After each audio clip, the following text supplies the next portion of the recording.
saya merasa bahwa kemunculan Habib-Habib pada masa sekarang ini memang tidak terlalu menyenangkan, karena banyak di antara Habib-Habib yang tidak mencontoh panutannya, yaitu Nabi Muhammad SAW.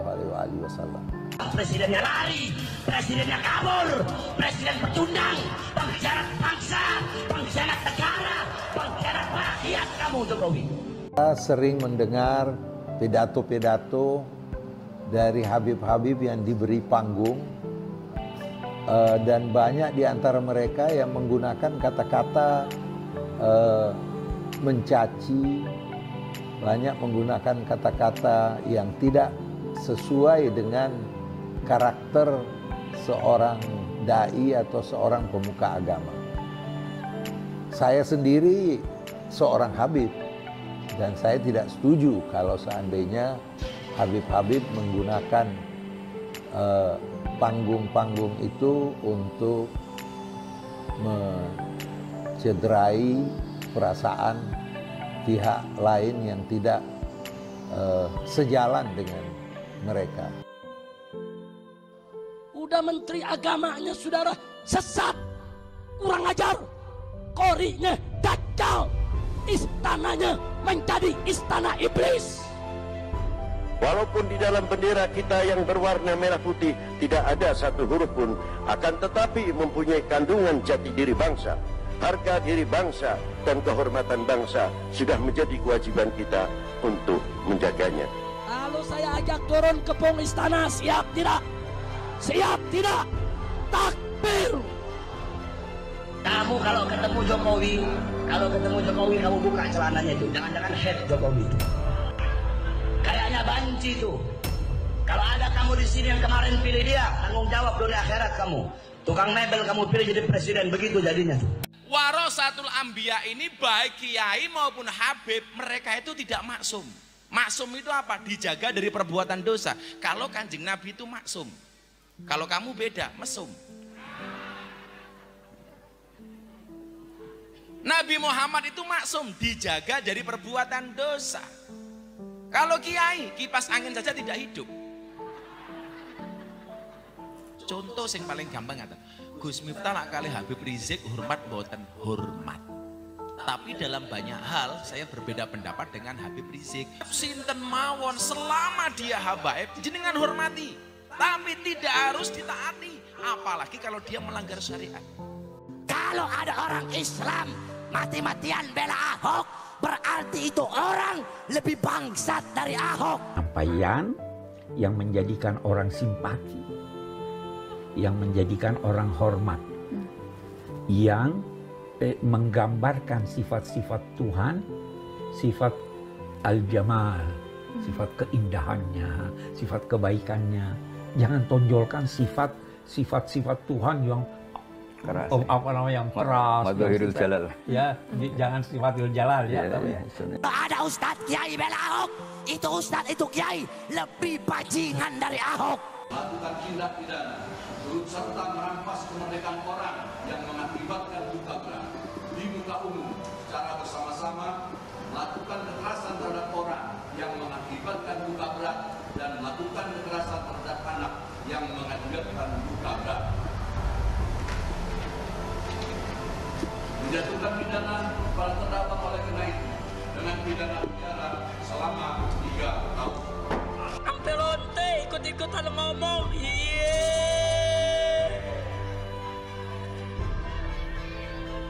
Saudara, lanjut jangan. Lanjut jangan. Ya lu jangan berisik dong. Saya nggak marah. Cuman ada umat yang marah. Ngancam mengepung lonte. Polisi kalang kabut jagain lonte. Iya.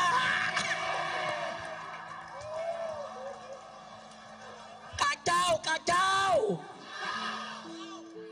Lonte hina Habib dijaga polisi. Salah satu jasa besar yang bawa kepada Habib, yaitu menjadikan keturunan Arab dan Habib WNI. Dijagain dia.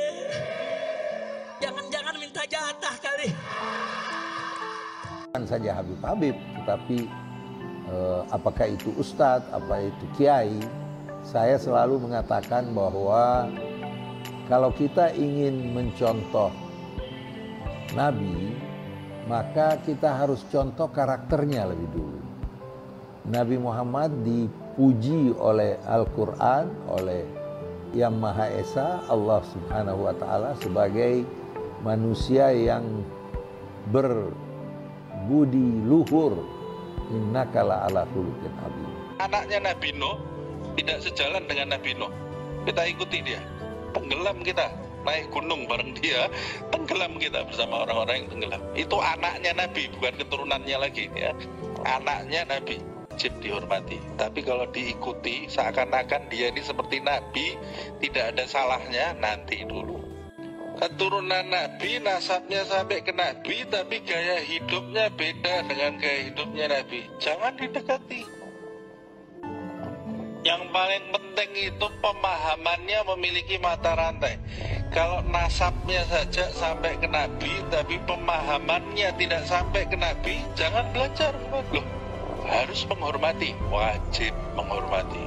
Nabi, istrinya Nabi Nuh, istrinya Nabi Lut, kena azab dia. Pamannya Nabi Muhammad di neraka dia, Abu Lahab. Abu Lahab, pamannya Nabi Muhammad ini dekat loh ini. Pamannya sezaman dengan dia, pamannya Nabi Muhammad. Nah ini yang ada zaman sekarang ini sudah keberapa keturunannya ini? Gampang nggak? Gus Miftah nak kali Habib Rizik hormat boten hormat. Tapi dalam banyak hal saya berbeda pendapat dengan Habib Rizik. Contoh soal pilihan presiden, Habib Rizik milih Pak Prabowo, Gus Miftah milih Pak Jokowi. Boleh nggak berbeda? Boleh. Tapi nyuwun sewu, jangan sampai perbedaan pendapat itu mengurangi rasa hormat. Habib sinten mawon selama dia habaib jenengan hormati. Tapi tidak harus ditaati. Apalagi kalau dia melanggar syariat. Pak,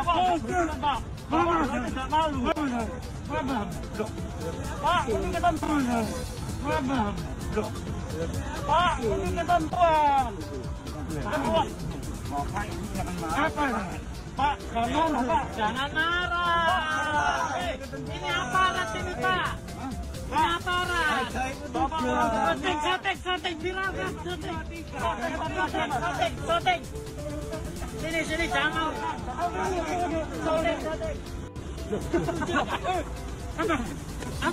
Kami habaib, benar Habib Syahir Habib, betul, benar. Tapi ingat, kita habaib warga negara Indonesia, keturunan Yaman, Hadramaut, jangan bikin galau di NKRI, apalagi keturunan Arab, jangan bikin gaduh juga. Mobil khusus kami WNI keturunan Arab dari golongan habaib berhutang budi sama Mbah Wahab, menyampaikan daripada persetujuannya Mbah Hasyim Asy'ari agar menyampaikan kepada Bung Karno agar warga negara Indonesia mobil khusus dari keturunan Arab dijadikan WNI. Mau marah Habib yang lain terserah.